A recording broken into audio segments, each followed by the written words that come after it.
What do literature and the fine arts have to do with one another? Follow me into the Virginia Museum of Fine Arts and we'll find out. I'd like to start my museum guide with Mark Rothko's untitled piece. As you can see, there isn't much to look at, but it's when you get closer and into the details of the painting that you can see what really lies beneath the surface. This applies to both fine art and literature. Next we move on to Jackson Pollock's number 15, 1948. As this art form was very specific to Jackson Pollock, he discovered it in the early 40s and used it much to his advantage. This discovery of his, I believe, is akin to Nathan Shapiro, the main character of Michael Chabon's The Lost World. His discovery of his adolescence and then his subsequent rediscovery of Shaya and her sexuality.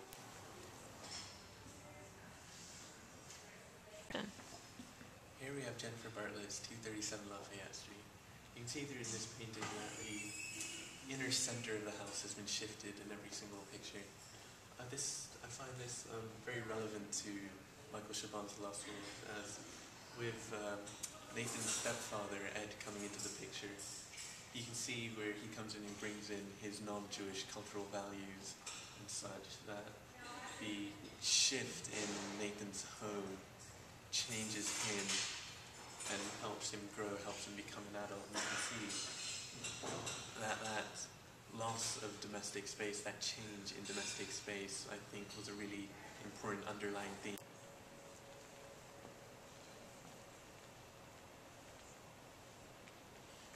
Right, I found it very interesting to compare Neil Jennings' painting Swimmer and Reflection with Michael Chabon's The Lost World.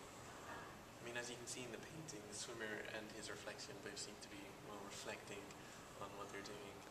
And as you well know, in Michael Chabon's The Lost World, there is a moment where Nathan dives into the pool behind Shaya's house to just pause time almost and just reflect on what he's about to do, what he's doing, and how he's gotten to that point.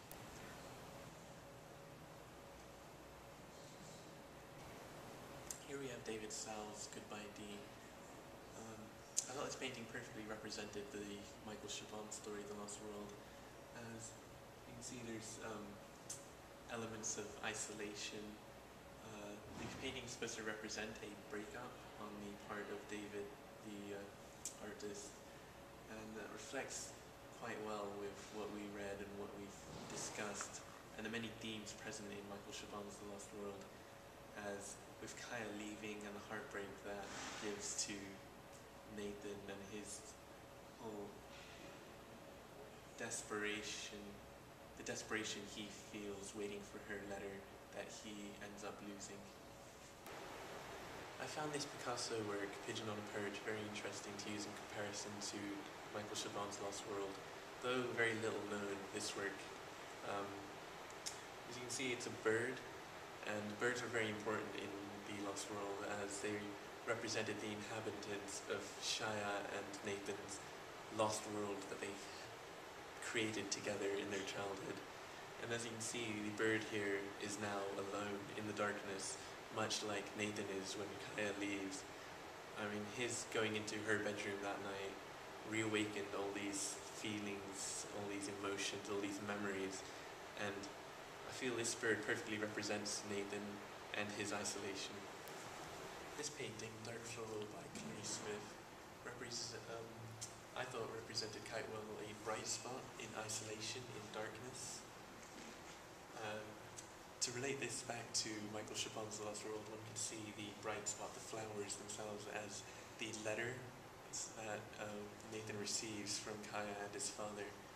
But of course this is before he opens them and finds out the content. I find this painting by George Garrard very interesting. It's titled A Barbary Antelope and a Black Swan from New Holland.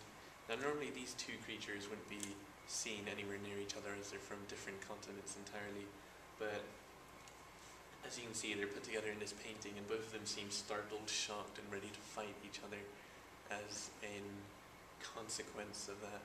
I mean, this, I feel, represents Nathan almost perfectly. His being put out there by his father coming in to his family and taking up his domestic space and sort of excluding Nathan from that domestic space, or Nathan excluding himself voluntarily from that domestic space. It's very similar to what we can see in this painting. This tourist-stops painting, cleverly titled Tiger, shows a tiger probably in a private zoo somewhere in England in the early 19th century. And as you can see, the tiger looks quite domesticated and timid in comparison to what we see as tigers in the wild, as they're great huntresses and almost kings of the jungle, really. But I mean, this compares to Michael Chabon's The Lost World, as with Nathan kicked out. Almost tacit approval of his parents, Ed, his stepfather, and his mother. And you can see, put out there in the world, he's just timid, he's lost, and he doesn't know what to do, which is why he gravitates towards the friends he does find, and ends up in the situation he does find himself in Michael Chabon's The Lost World. We spied and told who she was, only one, but it's too late, she gone.